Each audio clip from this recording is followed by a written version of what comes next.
Well, this is great. Now, NASDAQ is targeting conservatives. This is, hits just keep coming, man. Hits just keep coming. And we'll have some other thoughts on this later. But let's go into this. My man Gary forwarded me this email from the National Center of Public Policy Research, a guy named Justin Danhoff, Esquire. That means a lawyer. Hello, Gary. Americans' financial institutions are highly regulated, yet the NASDAQ stock exchange is about to embark on a practice considered to be super illegal. NASDAQ is petitioning the federal government for its ability to delist companies from its trading floor that won't meet its woke demands.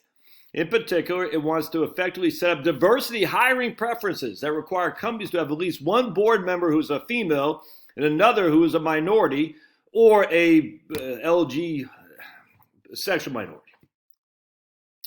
In a commentary published by the Federalist, this guy said, this definition of racism and sexism, which are illegal in the U.S., but it's also a state of play in corporate America. Follow the leftist directives of Wall Street and the Davos crowd or lose the ability to finance your business in the public marketplace. Justin calls NASDAQ's plans wholly unconstitutional. He says it would financially strain many American businesses, despite the stock exchange never having proof that financial performance improves a company's increased surface characteristic diversity of its board. So basically saying, people say, when you have women on your board, you improve your performance. That's all fake, man. I'm not saying it doesn't happen. I'm just saying to make the correlation between the two is just stupid. NASDAQ feels confident in doing this because it thinks no one will have the courage to stand up to it. Exactly, just like the National Association of Realtors. We're going to ban hate speech. You shouldn't do that. Oh, so you're in favor of hate speech. No, I just don't think what you define as hate speech is hate speech. In fact, if people want to engage in hate speech, that's their right. Remember, it used to be sticks and stones may break my bones, but names will never hurt me? Whatever happened to that, man? Let's be clear-eyed about what NASDAQ is trying to do. Beyond expressing its ideological commitment to identity politics, it is trying to set up a system similar to tenure for professors in higher education.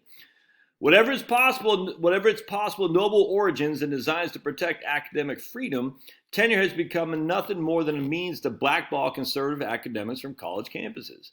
The left has been so successful at blocking conservative thought in academia that, according to the National Association of Scholars, faculty political affiliations are at 39% of the top-tier liberal arts schools are Republican-free. They have no Republicans.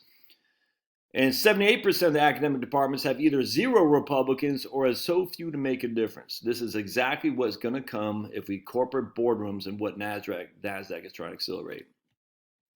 With conservatives already underrepresented of corporate boards, Justin writes that it's up to Americans who prioritize successful business ownership over virtue signaling to do something about it.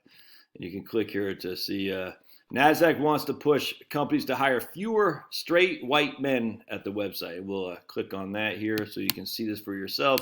It's crazy, man. This is what we're going to go for here in the next few years. It's crazy. Wall Street has always hated Main Street. Never before, however, has it been so open and brazen in wielding that animus. Take, for example, NASDAQ's recent pronouncement that it plans to delist any company from its exchange that won't appoint board members on how they look. Its dictate is wholly unconstitutional. It panders and would financially strain many American businesses, but it's still pushing forward. Specifically, NASDAQ is seeking permission from the SEC to delist any American company from its platform unless the company puts two diverse individuals on its board of directors. Why not two? I say put four. That's racist not to have four. The whole board should be of nothing but minorities. Is it being a white guy, straight white guy? Are you not a minority? Of course you are. This is the definition of racism, sexism, which is illegal in the U.S., but it is also the state of play in corporate America. How do we get here? That's what I'm saying. For a start, the scheme has precisely nothing to do with financial performance. NASDAQ doesn't claim minority or female board membership leads to increased corporate performance. It simply cites debunked studies claiming that such board diversity is positively associated with better financial performance. This confuses correlation and causation with a logical fallacy known as after this, therefore because of this. Nowhere does NASDAQ say that financial performance improves because a company increased the service characteristic diversity of its board. Only in some cases, financial performance improved after a diverse member was added.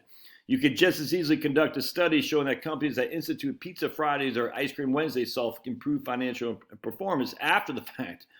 Such a study would for such a study to have any validity, it must show the first action caused a subsequent result. But it can't. But it gets worse.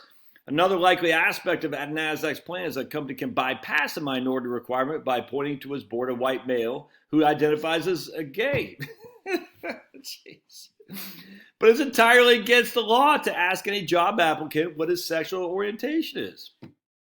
So if a company complies with NASDAQ's demands and then ends up with a board comprised of one female and the rest are white males, the company just potentially and publicly outed one of those men as gay. Surely not every single member of these groups wants that information made public.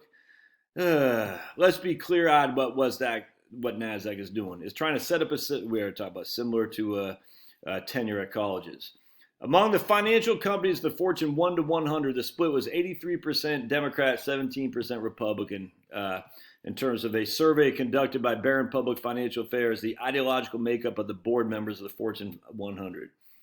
In the Fortune 1 to 10, the split was 100% Democrat. Not one board member on the Fortune 10 was a Republican. And yet Republicans have been the biggest defenders of these companies. It's crazy to me. No more, dude. I'm telling you, once the Republican Party, you can see the path a mile away of how to run. It's not to defend these behemoths, it's to freaking take them on. I tell you, man, you got to bring Teddy Roosevelt and Huey Long out and say, okay, the ghost of Huey Long and Teddy Roosevelt are here, and the Republican, well, Teddy Roosevelt was, of course, Huey Long was not, but you got to say, no, we're coming after you. But in today's environment, no CEO would dare challenge the liberal mob. NASDAQ expects its request to go unchallenged. Therefore, it's up to Americans who prioritize business success or virtue signal to do something about it. That's crazy, man. Good times, man. Love to hear your comments. I'll put a link in the show notes where you can submit your own comment here and blast away.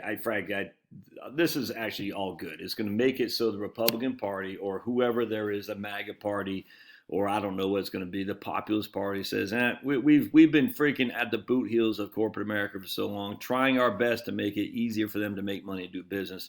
Those days are over, man. Too little, too late, maybe, but not going down without a fight. You got to say, all right, well, you want to play this game? We're here to play too. And we'll see how it shakes out. All right, see ya.